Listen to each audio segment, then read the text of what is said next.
Alors, gloire au Seigneur. Ce matin, nous continuons notre étude. N'oubliez pas que nous sommes en train d'étudier 1 minute après la mort. Nous allons tous mourir un jour, à moins que le Seigneur revienne. Est-ce que nous sommes prêts? Nous avons étudié à date ce que la Bible parle. Elle parle de différentes sortes de morts. Entre autres, la mort spirituelle. La mort spirituelle, c'est quand quelqu'un n'a pas de relation avec Dieu. Il est mort spirituellement parlant. Il est quelqu'un qui est non sauvé. Mais la Bible parle aussi de la deuxième mort. La deuxième mort, c'est une fois que tu meurs physiquement, tu passes de l'autre côté du rideau, et si tu n'as pas accepté Christ de ton vivant, alors la deuxième mort, tu es maintenant éternellement séparé de Dieu. Et évidemment, la Bible parle aussi de la mort physique. Ça, c'est plus facile à comprendre. En fait, hier, j'étais à une funéraille et j'ai été à l'église de Dalesville et ensuite au cimetière de Dalesville. Et les gens meurent à tous les jours. Et on dirait que le plus vieux que je deviens, le plus de funérailles que j'assiste. Je ne sais pas la relation, mais on dirait qu'à un moment donné, on en arrive tous à ce point-là. Alors, faisons quelques remarques tirées des Saintes Écritures sur la mort physique. C'est important pour nous de comprendre que la mort physique, eh bien, il y a une cause à tout ça. La mort physique ne faisait pas partie du plan originaire de Dieu à la création. En fait, il faut qu'on se rappelle que lors de la création, l'homme, la femme avaient été créés pour vivre éternellement. C'est pour cette raison d'ailleurs que quand nous allons mourir, notre corps va mourir, mais notre âme, notre esprit ne mourra pas. Alors, ce n'est jamais une question pour quelqu'un soit sauvé ou non sauvé, s'il va vivre éternellement. La question est plutôt celle-ci, est-ce que l'individu, l'autre côté du rideau de la mort, va vivre éternellement avec Christ ou éternellement en enfer sans Christ? Alors, dans Genèse chapitre 1er, verset 31, le Seigneur nous dit, Dieu vit tout ce qu'il avait fait et voici, cela était très bon. Lorsque Dieu a créé l'homme et la femme, Dieu a passé une opinion, un jugement, il a regardé son ouvrage, puis il a dit, « Wow, c'est très bon. » Alors au début, il n'y en avait pas de péché, mais la mort physique est entrée dans le monde par le péché que Adam et Ève ont commis. Dans Genèse 2, 17, il nous a dit, Dieu avait dit à Adam et Ève, tu ne mangeras pas de l'arbre de la connaissance du bien et du mal, car le jour où tu en mangeras, tu mourras. Maintenant, c'est évident que le jour où Adam et Ève ont mangé du fruit défendu, ils ne sont pas morts immédiatement, mais en eux est entré le péché et chaque jour, ils mouraient un petit peu à la fois. Finalement, ils sont complètement décédés. Dans Genèse chapitre 3, verset 19, lorsque le péché est entré dans le monde, le Seigneur a dit à Adam, c'est à la sueur de ton visage que tu mangeras du pain jusqu'à ce que tu retournes dans la terre d'où tu as été pris, car tu es poussière et tu retourneras dans la poussière. Ces paroles sont les paroles communes lorsque vous assistez à une funéraille.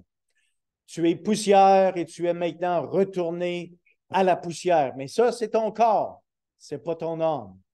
Romains chapitre 5, verset 12 nous dit ceci. C'est pourquoi, comme par un seul homme, le péché est entré dans le monde. Ça, c'est important, hein? Parce que Adam et Ève ont péché, mais c'est par Adam que le péché est entré dans le monde. Pourquoi? Parce que Dieu lui avait donné une responsabilité pour garder le jardin d'Éden. Et ça, c'est une chose qui est quand même importante. C'est pourquoi, comme par un seul homme, le péché est entré dans le monde, et par le péché, la mort. Alors, le fait que nous sommes nés dans le péché, le produit naturel du péché, c'est la mort. Alors, c'est naturel pour nous de mourir parce que nous sommes pécheurs de nature. Et qu'ainsi la mort s'est étendue sur tous les hommes, parce que tous ont péché, parce que nous sommes tous le produit, la création de Adam et Ève. Nous avons tous hérité lors de notre naissance ce qui est appelé la tâche originelle, le péché originel, et qui est transféré par Adam. Dans 1 Corinthiens 15, versets 21, 22 et 45, il nous dit, « Et comme tous meurent en Adam, parce que nous sommes la création d'Adam, parce que Adam a péché, alors tous ont le même résultat, la mort. De même aussi, tous revivront en Christ. La seule possibilité de vaincre la mort, c'est d'accepter Christ par le pouvoir de sa résurrection, ce qui nous donne la victoire sur la mort. Maintenant, il est aussi important de regarder à la cause de la mort physique. Habituellement, ce sont des causes naturelles. Nous ne sommes que poussière et il semble que le plus que j'avance en âge, le plus que je réalise la vérité dans ce passage, jusqu'à ce que tu retournes dans la terre d'où tu as été pris, car tu es poussière et tu retourneras dans la poussière. Genèse chapitre 3, verset 19. Mais on réalise aussi que la vie est très fragile. Dans le fond, là, si on a quelques années, c'est intéressant de voir, là, tu arrives dans ta jeunesse, tu arrives dans la vingtaine, puis ça va bien. La santé est bonne, l'énergie est là. Tu arrives à la trentaine, bon, ben, tu diminues un peu. Tu arrives dans la quarantaine, puis là, ben, tu commences un petit peu à souffler quand tu montes les marches. Tu arrives dans la cinquantaine, puis là, tu planifies combien de paliers tu vas finir par monter. Tu arrives dans la soixantaine, tu te dis, bon, qu'est-ce que je fais aujourd'hui qui ne serait pas trop énervant, puis qui ne me sucerait pas trop d'énergie. Puis tu arrives à 70, ben là, je ne sais pas, je ne suis pas rendu là. Mais on pourrait demander des témoignages. La vie est fragile. L'homme, ses jours sont comme l'herbe. Il fleurit comme la fleur des champs. Lorsqu'un vent passe sur elle, elle n'est plus, et le lieu qu'elle occupait ne la reconnaît plus. Et ça, c'est tellement, tellement vrai. Il y a des morts qui arrivent suite à des accidents ou à de la violence. On fait quoi avec ça dans un contexte biblique? Je vais vous donner une petite perspective d'éthique sur les morts accidentelles ou les morts de violence. Par exemple, vous avez certainement entendu parler aux nouvelles des tueries qui existent, non seulement aux États-Unis, mais même au Canada, là où des enfants se font tuer par des gens qui ont complètement perdu le bon sens. Et à cause de ceci, maintenant, qu'est-ce qu'on devrait penser de ces morts causées par la violence ou, dans certaines situations, des morts accidentelles? Je vous inviterai de tourner avec moi dans l'Évangile de Luc. Jésus adresse ceci et on a des vérités que nous devrions prendre le temps de reconnaître. Luc chapitre 13 et le verset 1er. En ce temps, quelques personnes qui se trouvaient là racontaient à Jésus ce qui était arrivé à des Galiléens dont Pilate avait mêlé le sang avec celui de leur sacrifice. Alors, Pilate, c'était un méchant roi et il avait pris des Galiléens probablement pour faire un point politique. Ils les avaient tués, puis il avait pris leur sang, puis il l'avait mélangé avec le sacrifice de ce que ces Galiléens étaient. Quelle stupidité. Mais alors, les gens ont posé une question à Jésus. Qu'en était-il de ces Galiléens? Pourtant, c'était des innocents. Ils n'avaient probablement rien fait pour mériter tout ceci. Au verset 2, il leur répondit, « Croyez-vous que ces Galiléens fussent de plus grands pécheurs que tous les autres Galiléens? parce qu'ils ont souffert de la sorte. Maintenant, Jésus est en train de démontrer à ceux qui ont posé la question que dans le monde, il y a de la souffrance à cause de la nature pécheresse de l'homme qui frappe certains de temps à autre sans aucune raison qu'on peut justifier par nous-mêmes. Que ce soit par des feux de forêt, que ce soit par des déluges, que ce soit par des situations comme Pilate. Il y a des choses qui arrivent comme ça, mais le tout, à la racine, c'est à cause du péché dans la race humaine. Croyez-vous que ces Galiléens fussent de plus grands pécheurs que tous les autres Galiléens parce qu'ils ont souffert de la sorte? Non, je vous le dis. Mais si vous ne vous repentez, vous périrez tous également. Alors, souvenons-nous qu'à cause du péché qui est dans la nature humaine, tous, sans exception, méritent la mort. Peu importe le moyen par lequel la mort vient, que ce soit par la vieillesse, que ce soit par la maladie, que ce soit par un accident, que ce soit par un événement comme le feu de forêt ou les déluges ou une tour, comme le Seigneur parle ici, où il dit au verset 4, ou bien ces 18 personnes sur qui est tombée la tour de Siloé et qu'elle a tué, croyez-vous qu'elles fussent plus coupables que tous les autres habitants de Jérusalem? Alors, vous vous rappelez, il y a quelques années, les 2 grandes tours qui ont tombé, qui ont détruit plusieurs vies et qui continuent toujours de détruire des vies suite à des situations pulmonaires, etc., et cancéreuses. Croyez-vous que ces gens-là méritaient plus de mourir que les autres? Absolument pas, parce que la réalité est celle-ci, c'est qu'on mérite tous de mourir. Peu importe la manière dont ça vient. Et le Seigneur dit, pensez-vous que les 18 là, sur lesquels la tour de Siloé est tombée, ils n'ont pas eu le temps de se sauver, ils n'ont pas eu le temps de se tasser. La tour est tombée, paf, sont morts. Est-ce qu'ils étaient plus coupables que les autres qui étaient dans le même village? Non. Mais le Seigneur dit au verset 5, si vous ne vous repentez, vous mourrez tous. Et ça, c'est le message que nous voulons communiquer clairement à tout le monde ce matin. Oui, les personnes peuvent mourir parce qu'ils meurent de maladie ou de vieillesse. La vie est fragile. Ils peuvent mourir par violence et accident, mais ils peuvent mourir aussi par maladie. J'ai souvent dit qu'avant de mourir, plusieurs personnes sont mourantes. Et ça, c'est une réalité de la vie. Parce que le plus qu'on avance en âge, le plus qu'on faiblit en santé. Et le jour va arriver où les deux vont se rencontrer. Vieillesse, manque de santé permanente. Alors, souvenons-nous de l'histoire de Dorcas dans le livre des Actes des Apôtres, et ceci nous aide à comprendre cette vérité. Actes des Apôtres, chapitre 9, et le verset 37.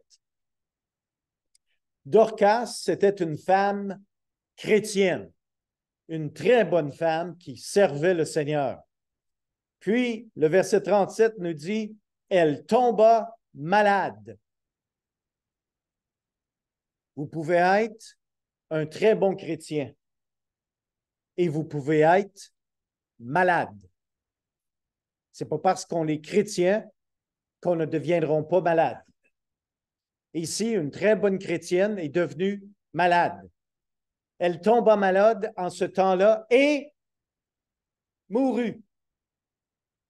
À un moment donné, la maladie peut nous emporter.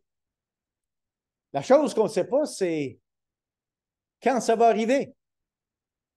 Alors, le meilleur qu'on peut faire, c'est de se préparer à chaque jour parce qu'on ne sait jamais quand est-ce que ça va arriver. Alors, Dorcas était malade au point qu'elle en est mourue. Et après l'avoir lavée, on la déposa dans une chambre haute. Comme Lydie est près de Joppé, les disciples ayant appris que Pierre s'y trouvait, envoyèrent 2 hommes vers lui pour le prier de venir chez eux sans tarder. Pierre se leva, et partit avec ses hommes. Lorsqu'il fut arrivé, on le conduisit dans la chambre haute. Toutes les veuves l'entourèrent en pleurant et lui montrèrent les tuniques et les vêtements que faisait Dorcas pendant qu'elle était avec elle. Pierre fit sortir tout le monde, se mit à genoux et pria. Puis, se tournant vers le corps, il dit, « Tabitha, lève-toi. » Elle ouvrit les yeux et ayant vu Pierre, elle s'assit. Bon, malade et morte, et Pierre prie, elle est revenue à la vie. Quand vous êtes malade, là, sur le point de mourir, vous pouvez m'appeler en tant que pasteur. Je vais aller vous visiter à l'hôpital. Je vais même prier pour vous autres. Peut-être même chanter un cantique ou deux. Mais je ne vous ramènerai pas à la vie.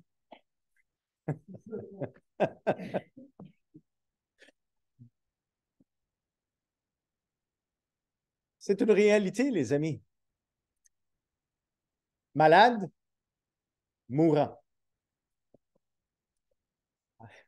Puis, il y a une autre manière de mourir aussi. Les folies. Les folies des jeunes. Les lèvres du juste dirigent beaucoup d'hommes et les insensés meurent par défaut de raison. Il y a des gens qui se détruisent petit feu par petit feu. Il s'agirait ici d'une mort prématurée à cause d'un manque de sagesse. Ceux qui refusent d'ordonner leur vie selon les principes de la parole de Dieu obtiendront une mort prématurée. Vous avez tous connu, et peut-être que même certains font partie de ce groupe de gens dans votre parenté, des jeunes qui se sont détruits, qui vont vivre beaucoup moins longtemps sur cette terre à cause de ce qu'ils ont fait. Ils ont abusé leur corps, que ce soit par la drogue, par l'alcool, par l'immoralité sexuelle, maladie vénérielle, qui finalement souvent poussent les gens dans ce genre de situation au suicide.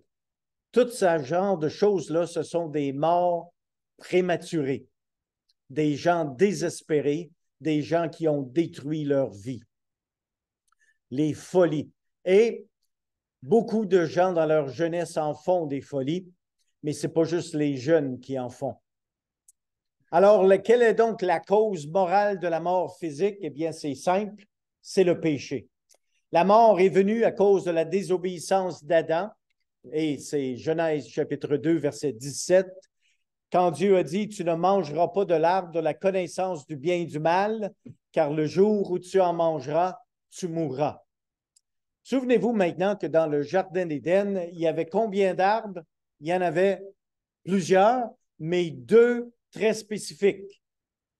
Il y avait l'arbre de la connaissance du bien et du mal, et il y avait l'arbre de la vie.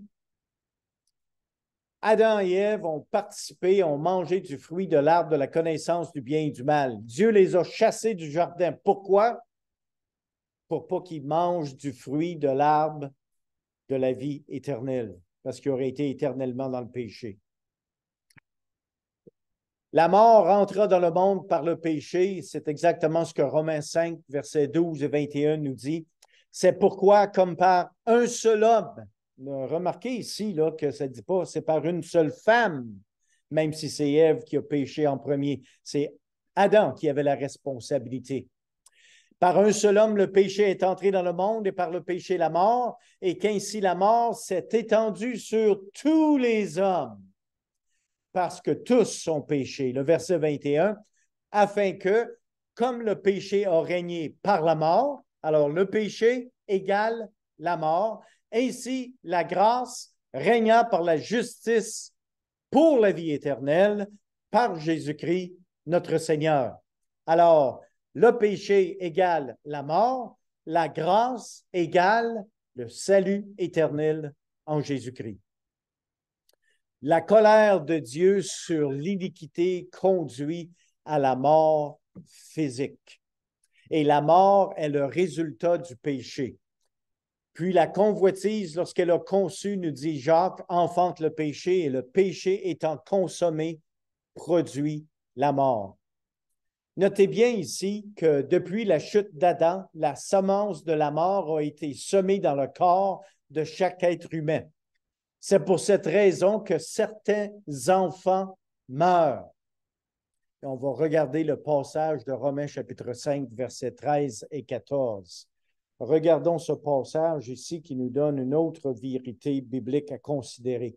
Romains chapitre 5 et le verset 13 et 14. Car jusqu'à la loi, le péché était dans le monde. Or, le péché n'est pas imputé quand il n'y a point de loi.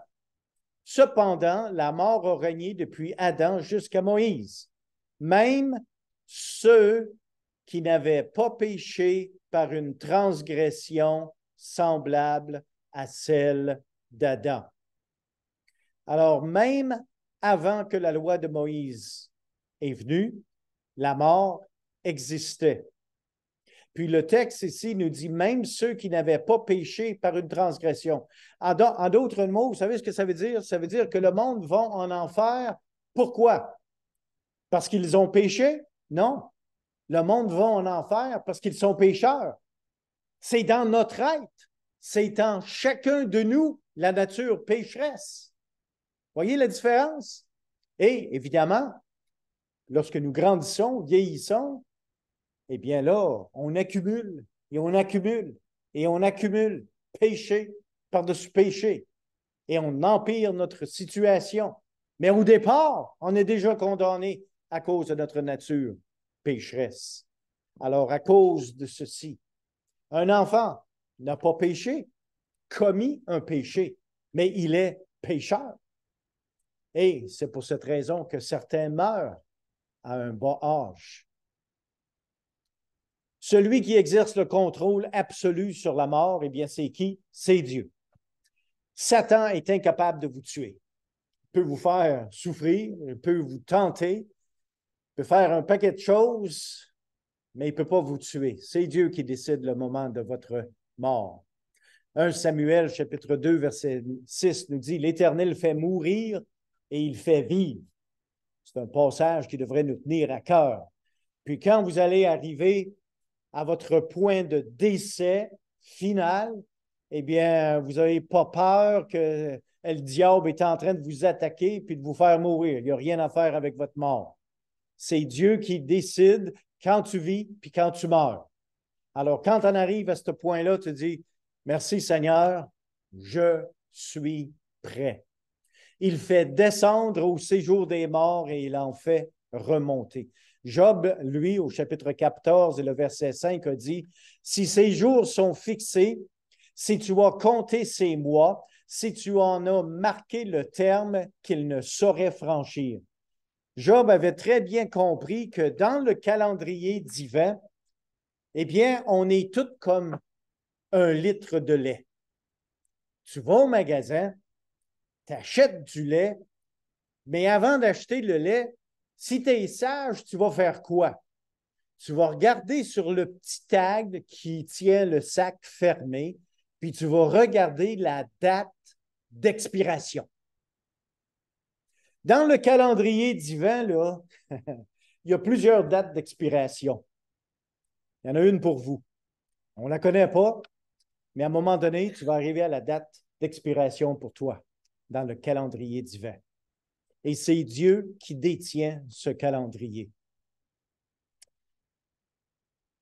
Luc chapitre 12, versets 4 et 5 nous dit, « Je vous dis à vous qui êtes mes amis, ne craignez pas ceux qui tuent le corps et qui, après cela, ne peuvent rien faire de plus. Je vous montrerai qui vous devez craindre. Craignez celui qui, après avoir tué, a le pouvoir de jeter dans la géhenne. Oui, je vous le dis, c'est lui que vous devez craindre. » Alors, c'est Dieu qui a le pouvoir sur la vie et sur la mort. Ce qui veut dire que à chaque fois que tu prends un respire, c'est une grâce de Dieu qu'il t'a fait.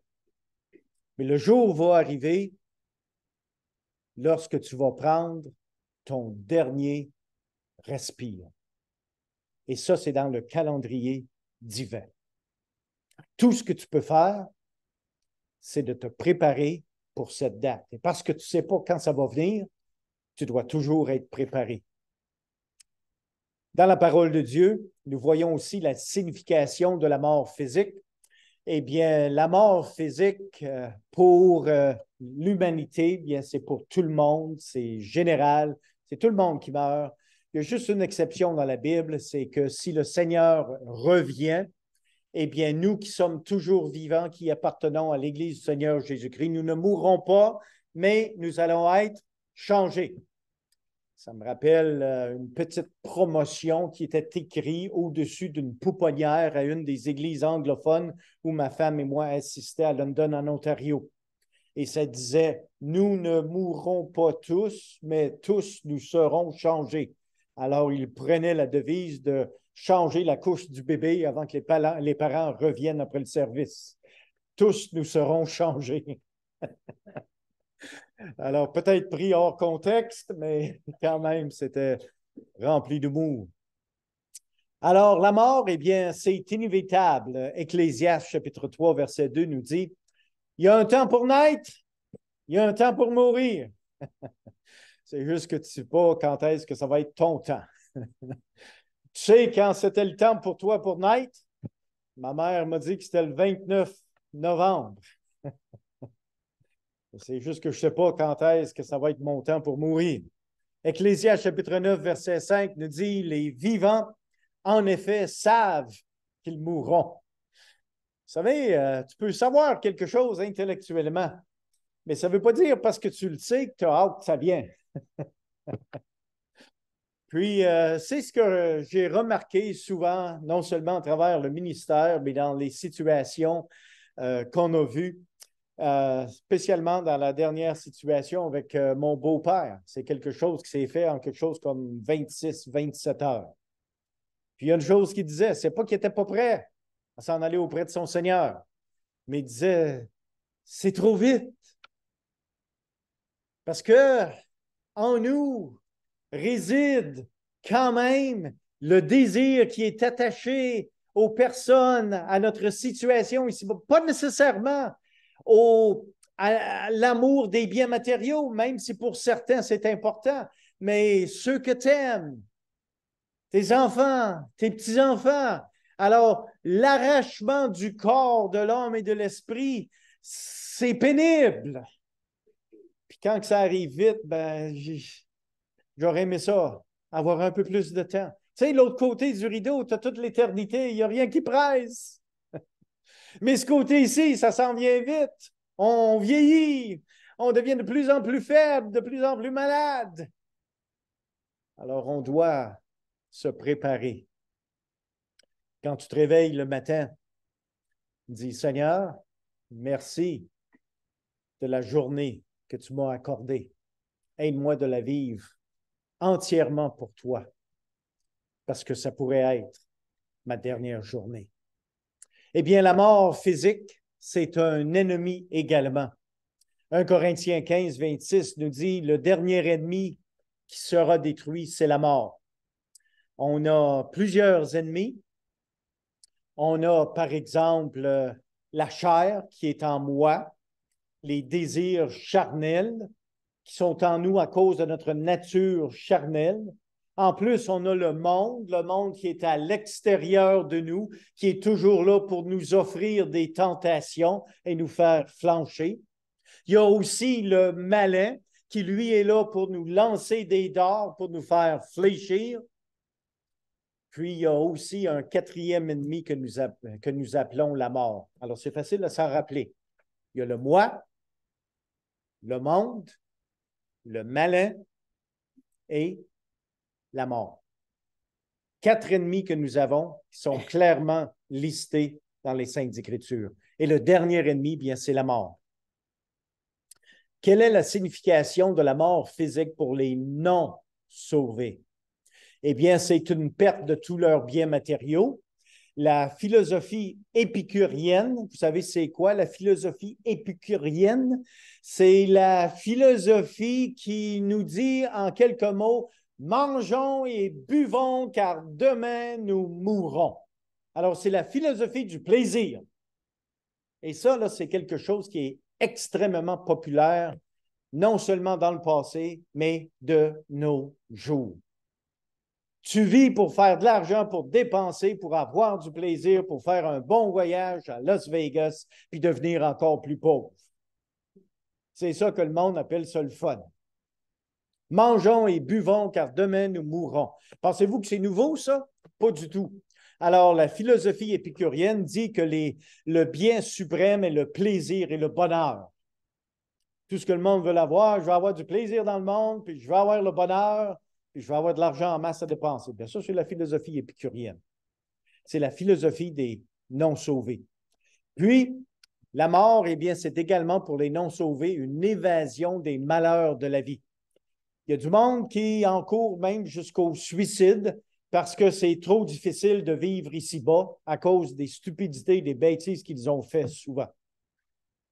Et nous avons un tel personnage dans les Écritures, dans 1er Chronique, chapitre 10, versets 4 et 5, Saül, le roi du peuple d'Israël, qui, à un moment donné, eh bien, s'était éloigné de Dieu, était dans une guerre avec les Philistins, il était battu et il ne voulait pas que les Philistins viennent le tuer et exposent son corps. Alors, il a demandé à son serviteur de le trancher, de le percer. Son serviteur a dit non.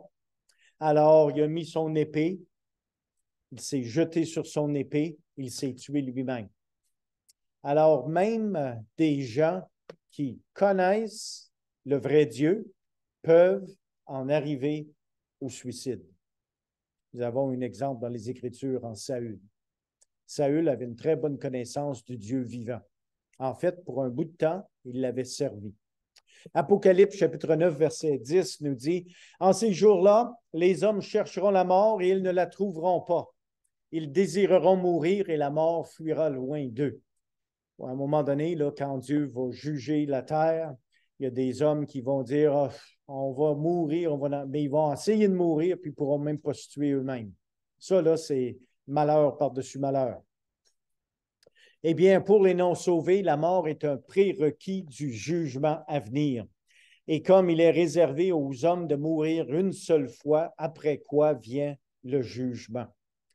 Alors, après la mort vient le jugement. Pour nous, les croyants, alors ça va être un jugement d'évaluation au trône de Christ, au tribunal de Christ, alors que pour les non-sauvés, ça va être le grand trône blanc, un jugement de condamnation. Quelle est donc la signification de la mort physique pour les sauvés? Eh bien, un chapitre merveilleux sur ceci, c'est 1 Corinthiens chapitre 15, qui est souvent utilisé lors des funérailles pour un service de quelqu'un qui était chrétien, qui est décédé. Et le passage nous dit, « Voici, je vous dis un mystère. » Souvenez-vous, c'est quoi un mystère? Un mystère, ce n'est pas quelque chose qu'on ne comprend pas. Un mystère, par définition, c'est quelque chose qui était autrefois caché, qui maintenant est révélé dans le Nouveau Testament. Alors, le mystère, c'est que nous ne mourrons pas tous, mais tous nous serons changés en un instant, en un clin d'œil, à la dernière trompette.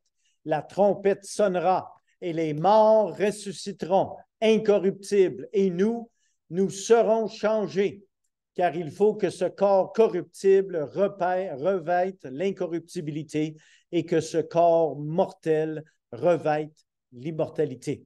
Alors, si Christ reviendrait à cet instant, nous qui sommes vivants, qui faisons partie de l'Église, on ne peut pas faire le voyage astral d'ici sur terre à là-haut dans le ciel, à moins que nous soyons changés en notre nouveau corps. Et qu'on va être beau. Imaginez-vous donc. Alors maintenant, bonne préparation.